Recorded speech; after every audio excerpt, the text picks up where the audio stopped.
Ако досега бевте во дилема во која зборовна група да ги сместите зборовите, време е да го објасниме тоа. Во денешната епизода на Даскалот ќе зборуваме за зборовните групи во македонскиот јазик. Зборовите кои имаат заедничка особина или карактеристика формираат зборовна група.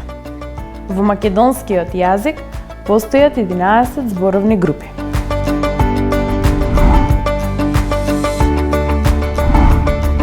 Именки, зборови што именуваат суштества, предмети и поими. Пример: Марија, куче, снег. Придавки, зборови кои препишуваат карактеристика. Пример: убава, брзо, креативен. Заменки, тие посочуваат на лица, предмети и појави. Пример: нив ги, јас, таа.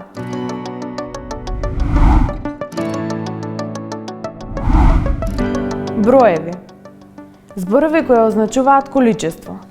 Било да е точно, било да е приближно. Пример: 5, 22, 200. Глаголи означуваат дејство кое најчесто му се препишува некому. Пример: спие, учи, зборува. Прилози, зборови кои укажуваат на околностите под кои се врши едно дејство. Пример: десно, неколку, на брзина. Предлози, во македонскиот јазик нивниот број е утврден, изнесува 40. Пример: во, без, за, од.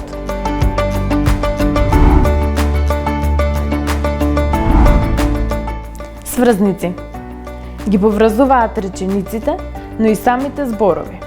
Пример: дојде доцна, така што ја пропушти забавата. Иако беше болен, тој дојде на тестот. Честички се користат за надоврзување на претходно кажаното. Пример: меѓутоа, скоро, барем.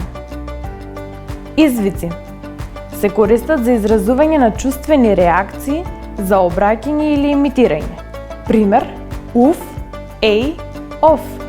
Модални зборови го изразуваат ставот на говорителот кон она што го соопштува. Пример: сигурно, секако, значи, се разбира, веројатно.